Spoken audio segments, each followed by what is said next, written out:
Previous લેક્ચરમાં આપણે ટ્રાન્ઝિસ્ટરની input અને આઉટપુટ લાક્ષણિકતાઓ જોઈ હતી. એમાં માત્ર ને માત્ર તમને લાક્ષણિક વક્ર દોરીને મેં સમજાવેલું છે. આજના લેક્ચરમાં તમારે ટ્રાન્ઝિસ્ટરની આઉટપુટ લાક્ષણિકતાનો ખરેખર કેવી રીતે ઉપયોગ કરવાનો છે, એનો વ્યવહારમાં કેવી રીતે ઉપયોગ થાય, કેટલા પ્રકારના યુઝીસ છે એ આજે આપણે સમજવાનું છે. એટલે આપણને ટ્રાન્ઝિસ્ટરની આઉટપુટ લાક્ષણિકતા પ્રોપર આપણને ખબર હોવી જોઈએ. રાઈટ. અગેન આપણે ટ્રાન્ઝિસ્ટરની આઉટપુટ લાક્ષણિકતા જોઈએ અને એની અંદર જુદા જુદા વિસ્તારો જે છે, જુદા જુદા રિજિયન છે એની ચર્ચા કરીએ, પછી જ એની એપ્લિકેશન આપણે સમજી શકીએ. પ્રીવિયસ લેક્ચરમાં મેં શોર્ટમાં તમને કહી દીધું હતું કે ગ્રાફના જે વચ્ચેના ભાગને એક્ટિવ રિજિયન કહેવાય. રાઈટ. હવે ચોક્કસ આપણે એ દરેક રિજિયનનો કેવી રીતે ઉપયોગ કરશું એ સમજવાનો પ્રયત્ન કરીએ. મિત્રો, આઉટપુટ લાક્ષણિકતા યાદ કરો. ટ્રાન્ઝિસ્ટર માટે આઉટપુટ લાક્ષણિકતા એટલે output current common emitter transistor પરિપથમાં CE કોમન એમીટર ટ્રાન્ઝિસ્ટર પરિપથમાં એમીટર કોમન છે, બેઝ ઇનપુટ છે અને કલેક્ટર આઉટપુટ છે. રાઈટ. એટલે કલેક્ટર આઉટપુટ એટલે આઉટપુટ કરંટ IC અને output voltage VCE collector emitter જંક્શનની વચ્ચે, કલેક્ટર અને એમીટરની વચ્ચેના જે વોલ્ટેજ આપણે મેઝર કરીએ, આઉટપુટ વોલ્ટેજ આપણા માટે, તો output current versus output voltage એટલે કે IC વિરુદ્ધ VCEનો તમે ગ્રાફ દોરો, એ તમારી આઉટપુટ લાક્ષણિકતા થઈ ટ્રાન્ઝિસ્ટર માટે. અને એ લાક્ષણિકતા આપણને આવી કંઈક મળતી હતી. પ્રીવિયસ લેક્ચર જેણે જોયો ના હોય એ લેક્ચર પહેલાં જોઈ લે. શરૂઆતમાં આપણે IC એટલે કે VCE વચ્ચેના વોલ્ટેજ તમે જેમ વધારો એમ કરંટ પણ વધે છે અને એક ચોક્કસ વેલ્યુ ઇનપુટ કરંટ IB ને આપણે કોન્સ્ટન્ટ કરી અને આ રીડિંગ લેવાનો પ્રયત્ન કરીએ તો આપણને શરૂઆતમાં આવી કંઈક લાક્ષણિકતા મળે. આપણે આ 20 માઇક્રોએમ્પિયર, પછી આગળ જતાં આપણે 40 માઇક્રોએમ્પિયર, પછી 60 માઇક્રોએમ્પિયર, 80 માઇક્રોએમ્પિયર, આ રીતે આપણે કલેક્ટર કરંટ લેતા હતા. અને આ બધા જે હતા એ IB હતા. આનું નામ પણ આપી દઉં, IB1, IB2, IB3, IB4. એટલે ચોક્કસ ઇનપુટ કરંટ IB એટલે બેઝ કરંટ IB ચોક્કસ ગોઠવી, કોન્સ્ટન્ટ વેલ્યુ ગોઠવી અને collector current versus collector emitter વચ્ચેના વોલ્ટેજ તમે બદલાવો તો એના અનુરૂપ જે કલેક્ટર કરંટ બદલાય છે એનો ગ્રાફ આપણે સમજવાનો પ્રયત્ન કરીએ તો આ તમને લાક્ષણિકતા મળતી હતી. દોસ્તો, એમાં મેં તમને કીધું હતું આ જે વિસ્તાર છે, વચ્ચેનો વિસ્તાર, એને એક્ટિવ રિજિયન કહેવાય. એ કાલના લેક્ચરમાં તમને જસ્ટ મેં ખાલી કીધું હતું અને એમ કીધું હતું કે આપણે એનો એમ્પ્લીફાયર તરીકે ઉપયોગ જ્યારે કરશું ત્યારે એને વધારે સમજવાનો પ્રયત્ન કરીએ. હવે આપણે અહીંયા સમજો, IC વિરુદ્ધ VCEનો તમારો ગ્રાફ છે. શરૂઆતમાં દાખલા તરીકે 20 માઇક્રોએમ્પિયર સુધી પણ નહીં, શરૂઆતમાં આપણે IB એ લગભગ 0 આપીએ, 0 માઇક્રોએમ્પિયરથી સ્ટાર્ટ કરીએ તો પણ તમને કંઈક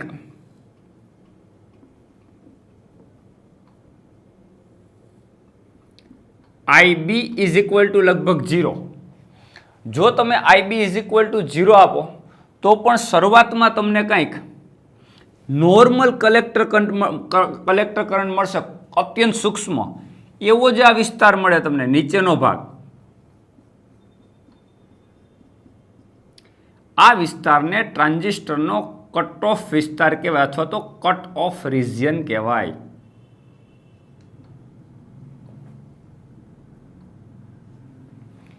કયો વિસ્તાર કહેવાય? Cut off region. શરૂઆતમાં IB ઇઝ ઇક્વલ ટુ તમે જો 20 માઇક્રોએમ્પિયર કર્યું ત્યારે દાખલા તરીકે 20 માઇક્રોએમ્પિયરે તમને આ કંઈ પણ 2 મિલીએમ્પિયર મળે. આ મિલીએમ્પિયરમાં આપણને ખબર છે કલેક્ટર કરંટ મિલીએમ્પિયરમાં હોય, બેઝ કરંટ માઇક્રોએમ્પિયરમાં હોય, તો ધારો કે તમને 2 મિલીએમ્પિયર મળે છે.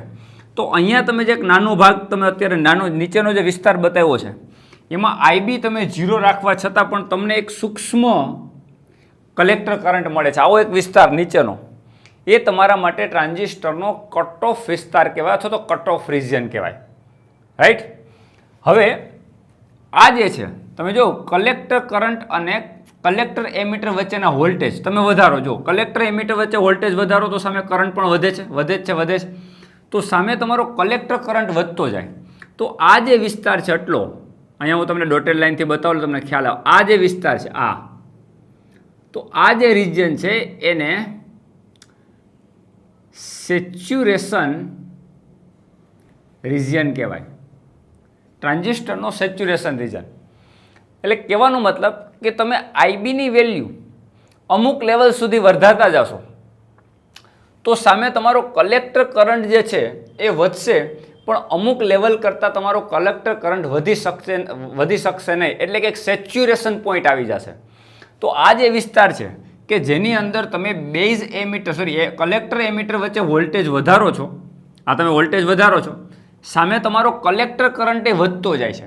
એ જે વિસ્તાર આવે છે એ વિસ્તારને તમારા માટે ટ્રાન્ઝિસ્ટરનો સેચ્યુરેશન રિજિયન કહેવાય. બાકીનો જે ભાગ છે કે જેની અંદર તમે વોલ્ટેજ વધારો છતાં પણ કલેક્ટર કરંટમાં કોઈ પણ પ્રકારનો ફેરફાર થતો નથી, એક એવો વિસ્તાર. તો કયો વિસ્તાર? આ તમે જોઈ શકો છો. આ વિસ્તાર 60 માઇક્રોએમ્પિયર બેઝ કરંટ તમે ફિક્સ કરી દીધા. ઇનપુટ કરંટ આઈબી તમે 60 માઇક્રોએમ્પિયર ફિક્સ કરી દીધા. હવે તમે આઉટપુટની અંદર કલેક્ટર એમીટર વચ્ચે વોલ્ટેજ વધારો છતાં પણ તમારો કલેક્ટર કરંટમાં કોઈ પણ પ્રકારનો ફેરફાર થતો નથી. એવો જે ગ્રાફનો વિસ્તાર છે આ ભાગ, મિત્રો આને કહેવાય એક્ટિવ રિજિયન. કયો વિસ્તાર કહેવાય? Active region. તો ટ્રાન્ઝિસ્ટરની આઉટપુટ લાક્ષણિકતાની અંદર મહત્વના તમારા 3 રિજિયન મળે. એક કટ ઓફ રિજિયન, એક સેચ્યુરેશન રિજિયન અને એક એક્ટિવ રિજિયન. મિત્રો દરેક રિજિયનનો કંઈક ઉપયોગિતા છે. એનો વ્યવહારમાં ઉપયોગ કરતી વખતે ગમે તે ઉપયોગિતામાં ગમે એ રિજિયનનો ઉપયોગ કરવાનો નથી. દોસ્તો એક્ટિવ રિજિયન જે છે એ એમ્પ્લીફાયર તરીકે જ્યારે ટ્રાન્ઝિસ્ટરનો આપણે ઉપયોગ કરીશું ત્યારે એનો એક્ટિવ રિજિયનનો ઉપયોગ કરશું, આપણે એક્ટિવ વિસ્તારનો ઉપયોગ કરશું. જ્યારે ટ્રાન્ઝિસ્ટરનો એઝ અ સ્વિચ તરીકે ઉપયોગ કરશું, એટલે કે ટ્રાન્ઝિસ્ટરને સ્વિચ બનાવવામાં મદદ લેશું, ત્યારે એના બે ભાગ સેચ્યુરેશન રિજન અને કટ ઓફ રિજન, આ વિસ્તારનો એટલે ખાસ કરીને કટ ઓફ વિસ્તારનો આપણે ઉપયોગ કરશું.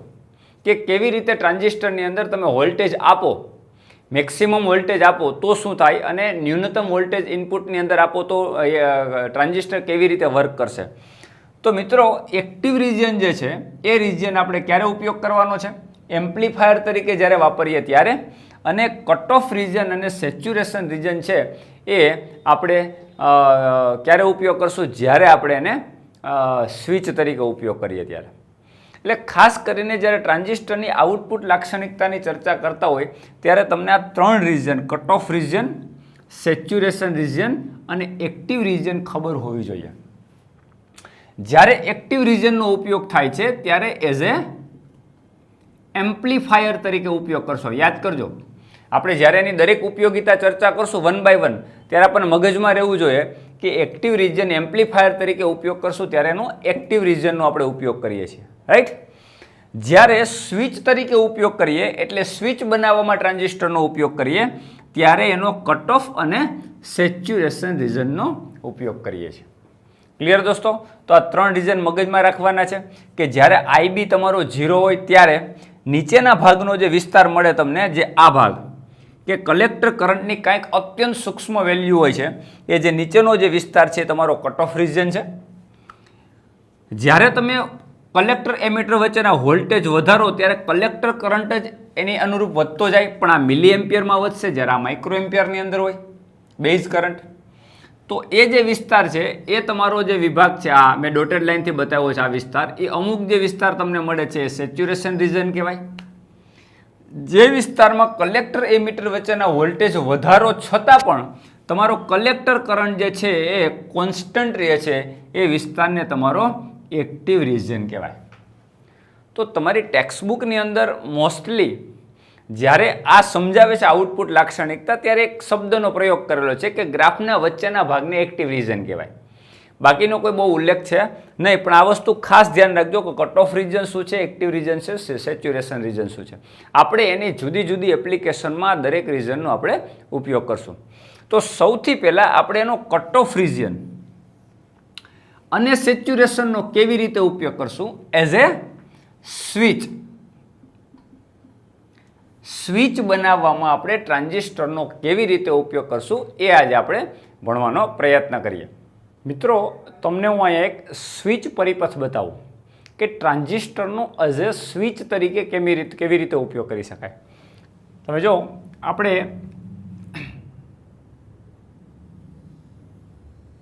આ ટ્રાન્ઝિસ્ટર છે, ટ્રાન્ઝિસ્ટરના કોમન એમીટર NPN ટ્રાન્ઝિસ્ટર લેશો. આપણે ટ્રાન્ઝિસ્ટર લેશો NPN અને સર્કિટ બનાવશું કોમન એમીટર. આપણને યાદ હોવું જોઈએ કે કોમન એમીટર, કોમન બેઝ અને કોમન કલેક્ટર 3 પ્રકારની સર્કિટ તૈયાર થાય. એ પ્રીવિયસ લેક્ચરમાં મેં તમને કીધું હતું. જેને ખબર ના હોય એ પહેલાં જોઈ લઈએ. કારણ કે ટ્રાન્ઝિસ્ટરને 3 ટર્મિનલ હોય અને આપણે જોડાણ 2 બેટરીના કરવાના હોય. તો 2 બેટરીની અંદર 2 કમ્પોનન્ટ 2 ટર્મિનલ સાથે જોડી ના શકીએ. એટલે 2ની સાપેક્ષે એકને કોમન રાખવાનો હોય અને બાકીના બંનેને બેટરીના એક છેડા આપવાના હોય, જેમાં 3 પ્રકારની સર્કિટ તૈયાર થાય: કોમન એમીટર, કોમન બેઝ અને કોમન કલેક્ટર. NPN ટ્રાન્ઝિસ્ટરની 3 થાય, PNP ટ્રાન્ઝિસ્ટરની આમ 6 સર્કિટ થાય. પણ પ્રીવિયસ લેક્ચરમાં મેં તમને 3 સર્કિટ ડ્રો કરીને બતાવી હતી. અને મોટા ભાગે NPN ટ્રાન્ઝિસ્ટર કોમન એમીટર પરિપથનો ઉપયોગ થાય એટલા માટે, અને આપણા સિલેબસમાં પણ કોમન એમીટર ટ્રાન્ઝિસ્ટર પરિપથ વધારે છે, એટલે આપણે એની ચર્ચા કરશું. ક્લિયર? તો દોસ્તો, કોમન એમીટર એટલે NPN ટ્રાન્ઝિસ્ટરની અંદર સિમ્બોલ આ રીતે 12 હોય. આ એમીટર છે, આ કલેક્ટર છે અને આ બેઝ છે. NPN ટ્રાન્ઝિસ્ટર હોય એટલે એમીટરની અંદર N ટાઈપ સેમિકન્ડક્ટર હોય, અહીં લખી નાખું. કલેક્ટરમાં પણ N ટાઈપ હોય અને બેઝમાં વચ્ચે P ટાઈપ સેમિકન્ડક્ટર હોય. તમને જસ્ટ ખ્યાલ આવવા માટે, બાયસિંગ કરવા માટે. બેઝ એમીટર જંક્શનને હંમેશા ફોરવર્ડ બાયસિંગ કરવામાં આવે. એટલે વચ્ચે એક આપણે અહીંયા એક રેઝિસ્ટર બતાવી દઈએ. આને કહેશું RB. અને આને ફોરવર્ડ બાયસિંગ એટલે પોઝિટિવ સાથે બેટરીનો પોઝિટિવ અને એમીટર સાથે બેટરીનો નેગેટિવ. આને કરી દેશું આપણે ગ્રાઉન્ડ. આ તમારો પોઝિટિવ, આ નેગેટિવ અને આ બેટરી વેરિયેબલ હોય. આ બેટરીના વોલ્ટેજ તમે બદલી શકો એ ટાઈપની બેટરી હોય, એટલે કે વેરિયેબલ બેટરી હોય. રાઈટ? આ થઈ ગયું તમારું બેઝ એમીટર ફોરવર્ડ બાયસિંગ. હવે બેઝ અને એમીટર વચ્ચે જો તમારે વોલ્ટેજ મેઝર કરવા હોય તો VBE એ વોલ્ટેજ મેઝર કરવા માટે આપણે અહીં વોલ્ટમીટર જોડતા હતા. અને IB, આ બેટરી તમે ઓન કરો અને કંઈક વોલ્ટેજ આપો અને IB આમાંથી કરંટ ફ્લો થાય, તો IB ને મેઝર કરવા માટે આપણે કરંટ મીટર, મિલીએમીટર મૂકતા હતા કોમન એમીટર પરિપથની અંદર. પણ હવે અત્યારે મીટર એક પણ મૂકશું નહીં, એટલે આપણને સર્કિટ કોમ્પ્લિકેટેડ ના લાગે. એ પ્રેક્ટિકલી આપણે વોલ્ટમીટર અને એમીટર શેના માટે મૂકતા હોય કે જેથી કરીને આપણે કરંટ અને વોલ્ટેજ મેઝર કરી શકીએ. રાઈટ? હવે તમારે આને પણ બાયસિંગ કરવાનું છે. તો કલેક્ટર એમાં N ટાઈપ સેમિકન્ડક્ટર છે, અહીંયા N ટાઈપ સેમિકન્ડક્ટર છે, પણ અહીંયા જો કલેક્ટર જંક્શન તમે જે બનાવો છો એને કેવું બાયસિંગ આપવાનું હોય? Reverse biasing. એટલે કલેક્ટરને રિવર્સ બાયસિંગ આપતા પહેલાં એક રેઝિસ્ટન્સ આપણે પહેલાં જોડીએ. એનું નામ આપણે આપી દઈએ RC. અને એને રિવર્સ બાયસિંગ એટલે N ટાઈપ સેમિકન્ડક્ટર સાથે ઊંધું P ટાઈપ અને ઊંચું રિવર્સ બાયસિંગ હોય. રાઈટ? એટલે આ તમારી પણ વેરિયેબલ બેટરી છે મિત્રો. ઊંચું રિવર્સ બાયસિંગ આપી દીધું. આ થઈ ગયો તમારો સ્વિચ પરિપથ. મિત્રો, હવે ટ્રાન્ઝિસ્ટર એઝ અ સ્વિચ તરીકે કેમ વર્ક કરશે આપણે સમજવાનો પ્રયત્ન કરીએ. સૌથી પહેલી વાત કે જ્યારે તમે આ બેટરીનું નામ આપી દઈએ VBB, આ બેટરીનું નામ આપી દઈએ VCC. દોસ્તો, જ્યારે તમે બેટરી VBB ઓન કરશો અને એને કંઈક ઇનપુટમાં વોલ્ટેજ આપશો, એટલે અહીંથી કંઈક કરંટ ફ્લો થશે. એ કરંટને કહી દઈએ આપણે બેઝની અંદર કરંટ મળે છે, એટલે આપણે બેઝ કરંટ IB કહી દઈએ. રેઝિસ્ટન્સમાંથી પાસ થઈ અને બેઝ અને એમીટર વચ્ચે કંઈક પોટેન્શિયલ ડિફરન્સ આપણને મળશે. જેવી આ બેટરી તમે સ્ટાર્ટ કરશો 0.1 વોલ્ટ, 0.2 વોલ્ટ, 0.3 વોલ્ટ, એટલે ઇન બિટવીન બેઝ અને એમીટર વચ્ચે કંઈક વોલ્ટેજ મળશે. પણ મિત્રો આ વસ્તુ મગજમાં રાખવાની છે કે એનપીએન ટ્રાન્ઝિસ્ટર હોય તો શરૂઆતનું એમીટર અને બેઝ વચ્ચે જ્યાં સુધી જંક્શન તૂટશે નહીં, બેરિયર તૂટશે નહીં. આપણે ભણી ગયા છે પીએન જંક્શન ડાયોડ, જેણીએ ના જોયું પહેલાં જોઈ લઈએ. બેઝ એમીટર વચ્ચેનું જે જંક્શન છે એ જંક્શન બેરિયર નહીં તૂટે ત્યાં સુધી પ્રવાહનું નિર્માણ થશે નહીં અને ટ્રાન્ઝિસ્ટર તમારો એક્ટિવ રિઝનમાં આવશે નહીં અથવા તો એક્ટિવ જ નહીં થાય. તો મિનિમમ કેટલા વોલ્ટ જોઈએ કે જ્યાંથી ને તમારું બેરિયર તૂટે? તો મિત્રો આ ટ્રાન્ઝિસ્ટર જંક્શન તમારું એમીટર બેઝ જંક્શન જો સિલિકોનમાંથી બનેલું હોય તો સિલિકોન જંક્શન માટે તમને બધાને ખબર છે કે લગભગ 0.6 થી 0.7 વોલ્ટ મિનિમમ આપો તો જે બેરિયર તૂટે અને ટ્રાન્ઝિસ્ટર એક્ટિવ પોઝિશનમાં આવશે. એક્ટિવ પોઝિશનમાં આવશે મીન્સ કે એમાંથી કરંટ ફ્લો થશે અને આની વચ્ચે તમને કંઈક પોટેન્શિયલ ડિફરન્સ મળશે, ઇનપુટ વોલ્ટેજ મળશે, એને અનુરૂપ તમને કંઈક આઉટપુટ મળશે. જ્યાં સુધી તમે 0.6 થી 0.7 વોલ્ટ એટલે એક ચોક્કસ વેલ્યુ આપણે લઈ લઈએ, ચલો એક રેન્જ છે, આમ તો ફિક્સ ના હોય પણ નિયર અબાઉટ સિલિકોનમાંથી બનાવીએ તો દાખલા તરીકે 0.72 વોલ્ટ અથવા 0.7 વોલ્ટ હોય પોટેન્શિયલ બેરિયર, તો જ્યાં સુધી બેરિયર નહીં તૂટે ત્યાં સુધી ટ્રાન્ઝિસ્ટર એક્ટિવ જ નથી થવાનું. એટલે ઇનપુટની અંદર જ્યાં સુધી તમે વોલ્ટેજ આપતા નથી ક્યાં સુધી? તો કે તમારા આ વોલ્ટેજ VBE પેલા આની અંદર તમારી જે છે એ ઇનપુટની અંદર VCC જેટલા વોલ્ટેજ આપ્યા, રાઈટ? તો આ લૂપની અંદર આ આગળની લૂપ ઇનપુટ જે લૂપ છે તમારી એની અંદર આપણે કિર્ચોફનો નિયમ વાપરીએ તો આ VBB તમે વોલ્ટેજ આપશો એ જશે ક્યાં મિત્રો? અમુક વોલ્ટેજ આ રેઝિસ્ટન્સની અંદર ડ્રોપ થશે અને અમુક વોલ્ટેજ ટ્રાન્ઝિસ્ટરના બેઝ એમીટર વચ્ચે વોલ્ટેજ મળશે, રાઈટ? તો આની વચ્ચેનો વોલ્ટેજ અને રેઝિસ્ટન્સ વચ્ચેના વોલ્ટેજ એ બેનો તમે સરવાળો કરશો તો એ તમે બેટરીમાંથી આપેલા વોલ્ટેજ હશે, રાઈટ? અથવા તો કિર્ચોફનો નિયમ વાપરો એટલે તમને આવું મળે કે VBB ઇઝ ઇક્વલ ટુ કોની વચ્ચે વોલ્ટેજ? રેઝિસ્ટન્સ વચ્ચે વોલ્ટેજ અને બેઝ એમીટર વચ્ચે વોલ્ટેજનો સરવાળો થશે. એટલા જ તમારા VBB વોલ્ટેજ હોય. તો અહીંયા કેટલા વોલ્ટેજ ડ્રોપ થાય? અવરોધ અને કરંટનો ગુણાકાર એટલે IB ઇન્ટુ RB. એટલે અહીંયા તમારો વોલ્ટેજ ડ્રોપ છે IB ઇન્ટુ RB પ્લસ બીજા વોલ્ટેજ ડ્રોપ કોની વચ્ચે થાય? બેઝ અને એમીટર વચ્ચે વોલ્ટેજ, એટલે આ છે તમારા VBE. મિત્રો આને આપણે કહી દઈએ ઇક્વેશન 1. આ ઇક્વેશન 1 તમે આપણે જે બનાવ્યું છે એ ઇનપુટ સર્કિટની અંદર આપણે કિર્ચોફનો નિયમ વાપર્યો કે જ્યારે તમે આ બેટરી VBB આપો એ વોલ્ટેજ ડ્રોપ થાય છે ક્યાં? રેઝિસ્ટન્સની વચ્ચે અને કલેક્ટરના બેઝ એમીટર વચ્ચે વોલ્ટેજ. ક્લિયર મિત્રો? આટલી વાત તમારી સ્પષ્ટ થઈ ગઈ હશે. ઓકે, હવે આપણે આગળ વધીએ કે જ્યાં સુધી ઇનપુટની અંદર જે તમે વોલ્ટેજ આપો છો બેઝ અને એમીટર જંક્શન વચ્ચેના વોલ્ટેજ એટલે કે VBE એટલે કે ઇનપુટ વોલ્ટેજ. ચલો VBE એટલે ઇનપુટ વોલ્ટેજ જ કહેવાય. જ્યાં સુધી ટ્રાન્ઝિસ્ટરના ઇનપુટ વોલ્ટેજ એટલે કે VBE લેસ ધેન 0.7 વોલ્ટ હશે ત્યાં સુધી બેરિયર તૂટતું નથી અને આ કેસની અંદર મિત્રો લગભગ IB ઇઝ ઇક્વલ ટુ 0 થશે. બેરિયર જ નહીં તૂટે, આમાંથી કરંટ જ ફ્લો નહીં થાય. આ એક બ્રેક સર્કિટ કહેવાય. કઈ રીતે બ્રેક સર્કિટ?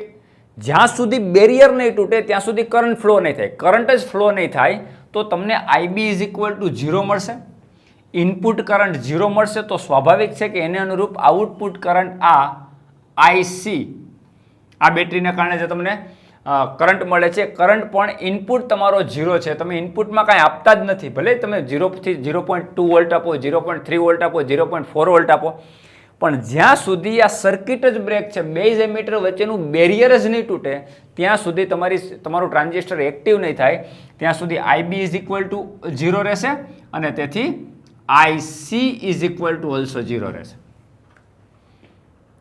હવે IC 0 રહેશે તો શું થશે? આઉટપુટ ઉપર શું ફરક પડશે? તમે જો હવે આપણે આઉટપુટ સર્કિટની અંદર કિર્ચોફનો નિયમ લગાવીએ તો આ વીસીસી તમે બેટરીના જે વોલ્ટેજ આપો તો છો, બેટરીને સ્ટાર્ટ કરો છો, વોલ્ટેજ આપો છો, ડ્રોપ ક્યાં થાય છે? ઓકે, સમજો વીસીસી ઇઝ ઇક્વલ ટુ ક્યાં ક્યાં વોલ્ટેજ ડ્રોપ થશે? આઈસીમાં, સોરી આરસીમાં. તો આ કરંટ આઈસી આવે, તો IC into RC voltage, sorry resistance અને કરંટનો જે ગુણાકાર છે એ તો વોલ્ટેજ ડ્રોપ છે. અને એક વોલ્ટેજ ડ્રોપ થશે કલેક્ટર એમીટર જંકશન વચ્ચે. આની વચ્ચે જે વોલ્ટેજ છે વીસીઈ, આ વોલ્ટેજ મેજર કરવા માટે આપણે વોલ્ટમીટર મૂકતા હોય છે. એટલે અહીંયા એક પણ મીટર આપણે મૂકતા નથી. અહીં સિરીઝમાં આપણે કરંટ મીટર મૂકતા હોય છે કલેક્ટર કરંટ મેજર કરવા માટે, એ પણ મૂકતા નથી. એ પ્રેક્ટિકલ કરો ત્યારે તમારે 4 મીટર જોડવા પડે. અહીંયા 2 મીટર આવશે ઇનપુટમાં, એક અહીંયા કરંટ મીટર આઈબી મેજર કરવા માટે અને બેઝ એમીટર જંકશન મેજર કરવા માટે.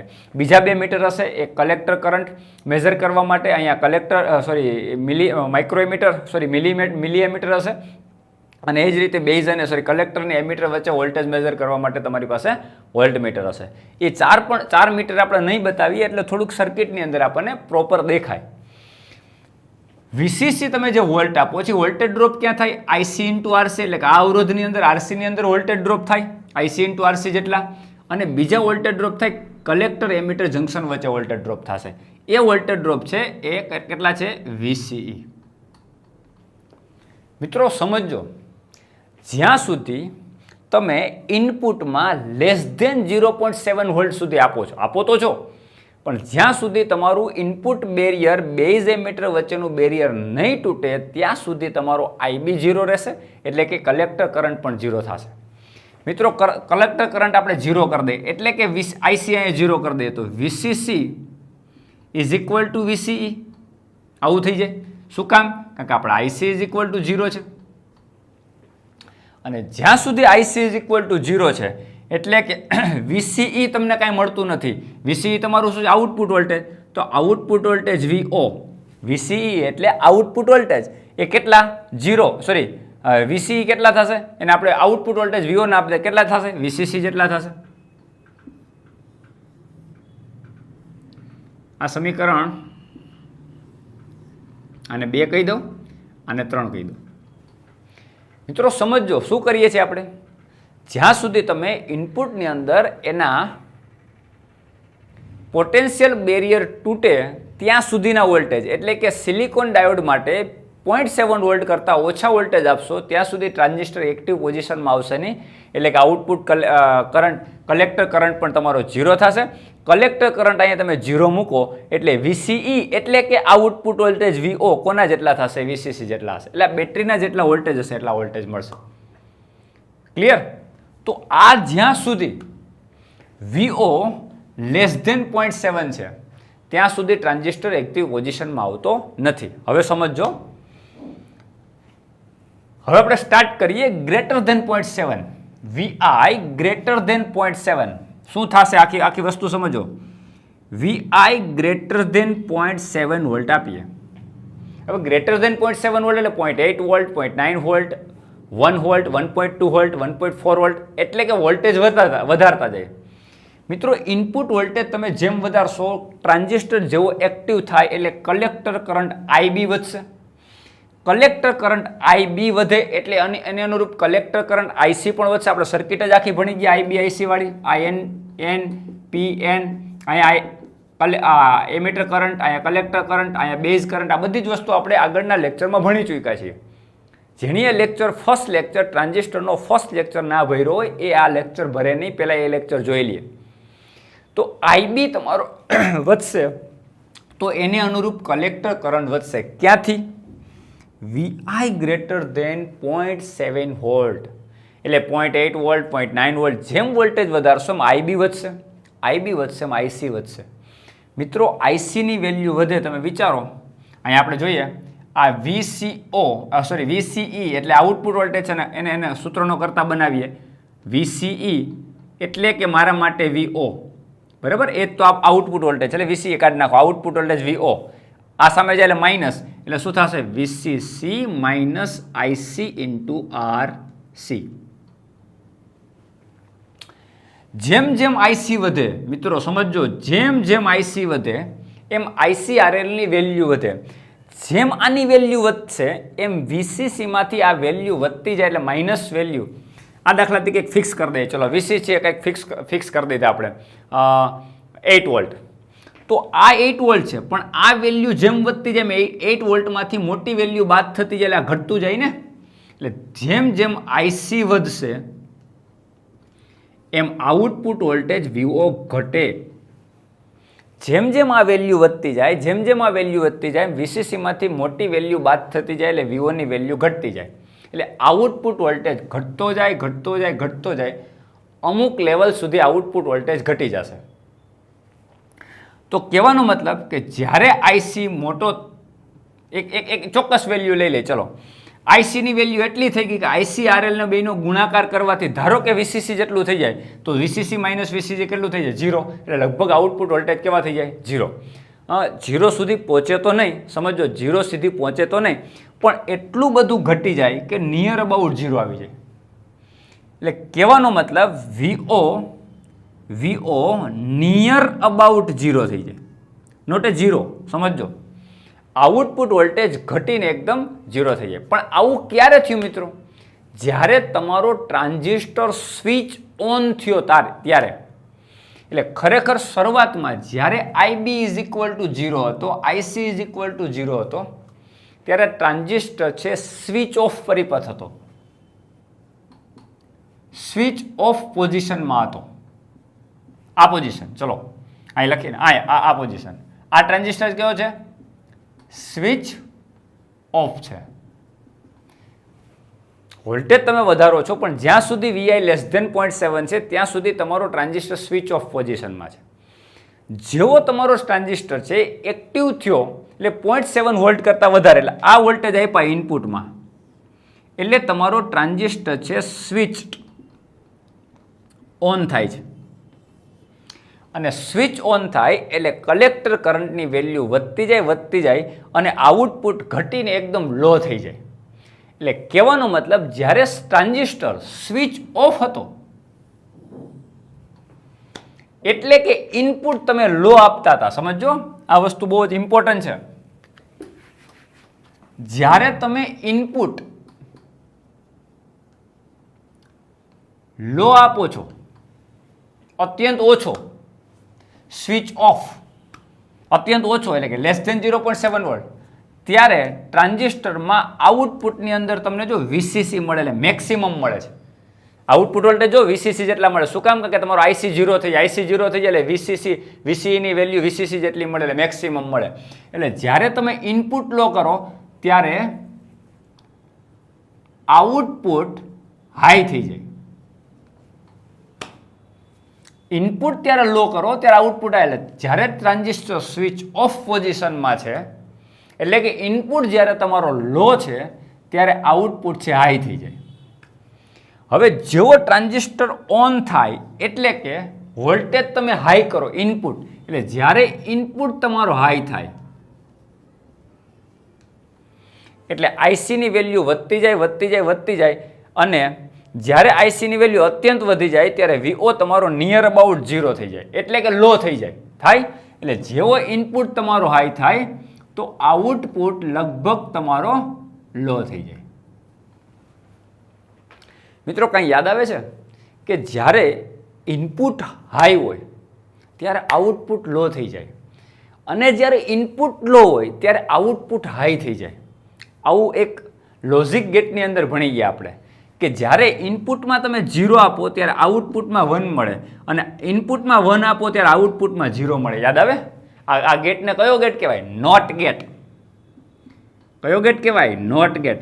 મિત્રો આ પ્રકારના ટ્રાન્ઝિસ્ટરને નોટ ગેટમાં ઉપયોગ કરવામાં આવે છે. આનો મતલબ આવો થયો કે સ્વિચિંગ કરવું, ભલે સ્વિચ ઓન થયો એટલે સ્વિચ ઓફ એટલે શું થયું કે જ્યાં સુધી તમે 0.7 વોલ્ટ કરતાં ઓછા વોલ્ટ આપશો, જ્યાં સુધી બે એમીટર વચ્ચેનું બેરિયર જ નહીં તૂટે ત્યાં સુધી આઈબી ઇઝ ઇક્વલ ટુ 0 રહેશે, આઈસી ઇઝ ઇક્વલ ટુ 0 રહેશે. ટ્રાન્ઝિસ્ટરની આવી પોઝિશનને સ્વિચ ઓફ કહેવાય. જ્યારે ગ્રેટર ધેન 0.7 થશે આ ટ્રાન્ઝિસ્ટર સ્વિચ ઓન થશે અને જેમ જેમ તમે વેલ્યુ વધારશો એમ આઈસીની વેલ્યુ વધતી જશે. મિત્રો આઈસીની વેલ્યુ અમુક લેવલ કરતાં વધી શકે નહીં, એને એક સેચ્યુરેશન કહેવાય. શું કહેવાય? સંતૃપ્તતા. શું કહેવાય? સંતૃપ્તતા. એટલે આઈબી તમે અમુક લેવલ સુધી વધારો, ઇનપુટ વોલ્ટેજ વધારતા ગયા, આઈબી વધારતા ગયા પણ આઈસી અમુક લેવલ સુધી જ વધી શકે, એના કરતાં વધી શકે નહીં. એને આઈસી એટલે કલેક્ટર કરંટની શું કહેવાય? સેચ્યુરેશન પોઝિશન કહેવાય. શું કહેવાય? Saturation position. એ ટ્રાન્ઝિસ્ટર જ્યારે સેચ્યુરેશન પોઝિશનમાં આવી જાય મિત્રો, ત્યારે કલેક્ટર કરંટમાં મેક્સિમમ ટૂંકમાં વધવાનું હતું એટલો વધી ગયો, એના કરતાં પછી વધી શકશે નહીં. એ કલેક્ટર કરંટ એટલે ટ્રાન્ઝિસ્ટરની સેચ્યુરેશન પોઝિશન. એટલે તમે ઇનપુટમાં પછી ગમે એટલું આપ્યા કરો, ઇનપુટની અંદર તમે વોલ્ટેજ વધારે કરો અને આઈબીમાં ગમે એટલો વધારો કરો, આઈસીમાં અમુક લેવલ કરતાં વધારો થઈ શકે નહીં. એટલે મેક્સિમમ થઈ ગયા પછી આઉટપુટ તમારો લો થઈ જાય. એટલે ઇનપુટ જ્યારે લો હોય ત્યારે આઉટપુટ તમને હાઈ મળે, ઇનપુટ જ્યારે હાઈ હોય ત્યારે આઉટપુટ તમને લો મળે. પણ કહેવાય તો શું કે ટ્રાન્ઝિસ્ટર સ્વિચ ઓન થાય અને ટ્રાન્ઝિસ્ટર પહેલાં સ્વિચ ઓફ હોય ત્યારે આઈસી ઇઝ ઇક્વલ ટુ 0 હોય અને ગ્રેટર ધેન 0.7 વોલ્ટ કરતાં વધારો, દાખલા તરીકે સિલિકોનમાં થાય. તો જસ્ટ એક વેલ્યુ સાથે તમને સમજાવું છું કે એની એક પોઝિશન છે કે આટલા મિનિમમ વોલ્ટેજ તો આપવા જ પડે, ત્યારે જે ઓન પોઝિશનમાં આવશે અને કલેક્ટર કરંટ વધી અને આઉટપુટ વોલ્ટેજ તમારા ઘટાડીને લો કરી દેશે. ક્લિયર દોસ્તો? તો આ તમારો ટ્રાન્ઝિસ્ટર એઝ એ સ્વિચ તરીકે ઉપયોગ થયો કહેવાય. બીજી વસ્તુ આની અંદર શું સમજવાની છે એ જોઈએ આપણે.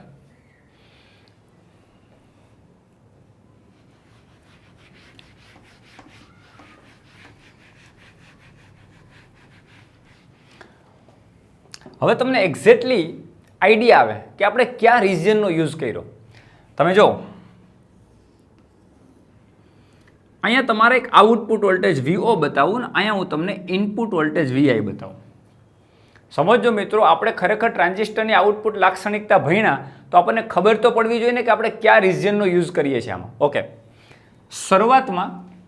શરૂઆતમાં આપણે ઇનપુટ વોલ્ટેજ 0.6 વોલ્ટ સુધી વધારીએ, 0.7 વોલ્ટ સુધી વધારીએ ઇનપુટમાં. આ ઇનપુટ વોલ્ટેજ શરૂઆતમાં 0.1, 0.2, 0.3, 0.4, 0. ચલો અહીં સુધી વધાર્યા. ત્યાં સુધી શું નથી મળતું આપણને? આઈસી ઇઝ ઇક્વલ ટુ 0 મળે. આઈસી ઇઝ ઇક્વલ ટુ 0 મળે છે એટલે આઈબી ઇઝ ઇક્વલ ટુ 0 મળે, એટલે આઈસી ઇઝ ઇક્વલ ટુ 0 મળે, એટલે આપણને આઉટપુટ છે એ હાઈ વોલ્ટેજ મળે. એટલે આઉટપુટના વોલ્ટેજ હાઈ અને કેના જેટલા હોય? VCC જેટલા. અમુક લેવલ સુધી આ વોલ્ટેજ તમને મળશે, એટલે અહીંયા સુધી મળશે. ક્યાં સુધી? અહીં સુધી. મિત્રો, આ વિસ્તાર તમારો કટ ઓફ વિસ્તાર છે. સિલિકોન ડાયોડમાંથી બનેલો ટ્રાન્ઝિસ્ટર છે તો એ 0.7 સુધી કટ ઓફ રહેશે, એટલે કે ટ્રાન્ઝિસ્ટર કટ ઓફ પોઝિશનમાં છે. એટલે કે આ જે વિસ્તાર છે આ વિસ્તાર સુધી, આટલા વિસ્તાર સુધી VCC જેટલા વોલ્ટેજ રહેશે. શું કામ? કારણ કે જ્યાં સુધી તમે એને વોલ્ટ 0.7 વોલ્ટ કરતાં વધુ આપશો નહીં ત્યાં સુધી ટ્રાન્ઝિસ્ટર કટ ઓફ પોઝિશનમાં રહેશે. એટલે ઇનપુટ વોલ્ટેજ તમારા વધ્યા ક્યાં સુધી? આ 0.7. ત્યાં સુધી તમારા વોલ્ટેજ જે છે આઉટપુટમાં VCC જ રહેશે. આ આઉટપુટ વોલ્ટેજ છે y અક્ષ ઉપર, એ કેટલા રહેશે? VCC. જેવો તમે ટ્રાન્ઝિસ્ટરની 0.7 વોલ્ટ કરતાં વધારશો એટલે આઈસી વધશે. પણ આઈસી વધતું હતું તો શું થતું હતું? અહીંયા VCE એટલે કે output voltage VO is equal to, આની અંદર બનાવીએ આપણે તો output voltage VO is equal to આપણને શું મળતું હતું? VCC minus IC into RC. તો આ તમારા માટે ધીમે ધીમે વધતો જાય. આ વધતો જાય આઉટપુટ શું થતો હતો? ઘટતો જતો હતો. તો જેમ જેમ તમારા IC વધશે એમ આઉટપુટ વોલ્ટેજ VO ઘટતા જશે. એટલે કે જેમ હવે વધારીએ છીએ, જો 0.7 કરતાં વધારીએ એટલે ઘટતા જશે. શું ઘટતા જશે? આઉટપુટ વોલ્ટેજ ઘટતા જશે. હવે સમજો, જ્યારે આઈસી મેક્સિમમ થઈ ગયો, અમુક સેચ્યુરેશન સુધી આવી ગયો, પછી તમારો આઈસી વધી શકવાનો નથી. એટલે કે VO પણ ઘટી શકવાનો નથી. એટલે હવે ઘટાડો એકદમ નિયમિત ઓછો થશે, આમ થશે. 0 તો નહીં થાય પણ આવું થશે. તો મિત્રો, આ જે વિસ્તાર છે એ તો ટ્રાન્ઝિસ્ટરનો કયો વિસ્તાર છે? એક્ટિવ. તો આ તમારા માટે ટ્રાન્ઝિસ્ટર કટ ઓફ છે. આ પોઝિશનની અંદર એક્ટિવ છે. એટલે મીન્સ કે જેમ તમે વોલ્ટેજ વધારો છો ઇનપુટની અંદર એમ આઈસી વધતો જાય અને આઉટપુટ વોલ્ટેજ ઘટતા જાય છે. આઉટપુટ વોલ્ટેજ ઘટતા જાય, એક્ટિવ રિજનમાં આઉટપુટ વોલ્ટેજ ઘટતા જાય છે. ક્લિયર? હવે એક લેવલ સુધી કલેક્ટર કરંટ વધી શકશે નહીં, એટલે કે વોલ્ટેજ છે ઘટી અને એક લો લેવલ પકડી લીધું. હવે આનાથી હજી લો ઘટશે નહીં, વોલ્ટેજ ઝીરો નહીં થઈ જાય. એ જે પોઝિશન છે એ આ મિત્રો, આ જે પોઝિશન છે એ ટ્રાન્ઝિસ્ટરની કેવી પોઝિશન આવી ગઈ? સેચ્યુરેશન. તો આ ટ્રાન્ઝિસ્ટર સેચ્યુરેશન થઈ ગયું. શું કામ સેચ્યુરેશન થઈ ગયો? કલેક્ટર કરંટ અહીંથી વધી શકવાનો નથી. એ પોઝિશન એટલે સેચ્યુરેશન પોઝિશન. તો આખી વસ્તુ ઊંધી છે. ઓમાં પાછી સેચ્યુરેશન આપણે અહીંયા જોતા હતા, ધ્યાન રાખજો. આ રીતે અહીંયા સેચ્યુરેશન જોતા હતા, રાઈટ? પણ એની અંદર ગ્રાફ કોના વિરુદ્ધ હતો? આઈસી વિરુદ્ધ વીસીઈનો ગ્રાફ હતો. અહીંયા એ વાત નથી. અહીંયા તમે જેમ આઈસી વધારો છો એમ તમારા આઉટપુટ વોલ્ટેજ ઘટતા જાય છે, અને જ્યારે આઈસી મેક્સિમમ થઈ જાય છે, અમુક લેવલ કરતાં વધતા નથી, એને તો આપણે સેચ્યુરેશન કહીએ. તો હવે તમારો જે આ ભાગ આવ્યો, આટલો વિસ્તાર એ સેચ્યુરેશન છે. આ ટ્રાન્ઝિસ્ટર કટ ઓફ થઈ ગયો, આ ટ્રાન્ઝિસ્ટર સેચ્યુરેશન પોઈન્ટ ઉપર આવી ગયો, અને આ ટ્રાન્ઝિસ્ટરની એક્ટિવ પોઝિશન કહેવાય. તો આ જે ટ્રાન્ઝિસ્ટરની એક્ટિવ પોઝિશન છે, મેં તમને હમણાં જ તમને કીધું કે જે વિસ્તારમાં તમે આઉટપુટ વોલ્ટેજ વધારો છતાં પણ કલેક્ટર કરંટમાં બહુ કંઈ ફરક પડતો નથી, એ વિસ્તારને એક્ટિવ રિજન કહેવાય. તો એક્ટિવ રિજનનો ઉપયોગ આપણે ટ્રાન્ઝિસ્ટર એમ્પ્લીફાયરમાં કરશું. અત્યારે આપણે કોનો ઉપયોગ કર્યો? સ્વિચ તરીકે કયા વિસ્તારનો? કટ ઓફ અને સેચ્યુરેશન, એટલે ઓન ઓફ. એટલે અહીંયા તમારો કટ ઓફ એટલે ટ્રાન્ઝિસ્ટર ઓફ પોઝિશનમાં છે. જેવો તમારો ટ્રાન્ઝિસ્ટર ઓન પોઝિશનમાં આવે, સેચ્યુરેશન આવી જાય કલેક્ટર કરંટ. જ્યારે ટ્રાન્ઝિસ્ટર તમારો ઓન પોઝિશનમાં આવી ગયો એટલે તમારા વોલ્ટેજ છે ઘટીને કેવા થઈ ગયા? લો. તમે જો આ ઘટીને લો વોલ્ટેજ થઈ ગયા. તો જ્યારે તમે ઇનપુટમાં હાઈ આપો ત્યારે આઉટપુટમાં લો મળે, અને ઇનપુટમાં લો આપો ત્યારે આઉટપુટમાં હાઈ મળે. આમાં ખાસ પ્રકારના લોજિક ગેટ્સની અંદર આ પ્રકારના ટ્રાન્ઝિસ્ટરનો ઉપયોગ થતો હોય કે જેવો તમે ઇનપુટ હાઈ કરી દો તો આઉટપુટ લો થઈ જાય, ઇનપુટ જેવો લો થાય આઉટપુટ હાઈ થઈ જાય. મિત્રો, આ બધા ઓટોમેટિક સર્કિટની અંદર સર્કિટને ઓન ઓફ કરવા માટે ઉપયોગ થતો હોય. આ સ્વિચ જ છે એક પ્રકારની. તો તમને ખબર છે, ઘણી વખત ઇન્ડસ્ટ્રીની અંદર તમે અમુક લેવલ સુધી ટેમ્પરેચર વહી જાય, હાઈ ટેમ્પરેચર થઈ જાય તો ઓટોમેટિક બોઇલર બંધ થઈ જાય. જેવું અમુક લેવલ કરતાં ટેમ્પરેચર ઓછું થઈ જાય એટલે ફરીથી બોઇલર ઓન થઈ જાય. તો જ્યારે કટ ઓફ કટ ઓનની પોઝિશન કરવાની હોય ત્યારે આ પ્રકારના ટ્રાન્ઝિસ્ટરનો એઝ એ સ્વિચ તરીકે ઉપયોગ કરી અને આપણે વ્યવહારમાં આ રીતે તમે ટ્રાન્ઝિસ્ટરનો એઝ અ સ્વિચ તરીકે ઉપયોગ કરી શકો. રાઈટ? તો દોસ્તો, આજના લેક્ચરમાં આ રિજિયન, બધા જ પ્રકારના એક્ટિવ રિજન, સેચ્યુરેશન રિજન શું છે, કટ ઓફ ટ્રાન્ઝિસ્ટર માટે શું છે, આ બધું આપણે જોયું, અને એઝ એ ટ્રાન્ઝિસ્ટરનો સ્વિચ તરીકે ઉપયોગ જોયો. હવે પછીના લેક્ચરમાં આપણે બીજા બે ટ્રાન્ઝિસ્ટરના મહત્ત્વના ઉપયોગ એઝ એન એમ્પ્લીફાયર અને એઝ એન ઓસિલેટર તરીકે ઉપયોગ કેવી રીતે થાય એ આપણે સમજવાનો પ્રયત્ન કરશું. આજના લેક્ચરમાં અહીંયા સુધી રાખશું. Have a good day.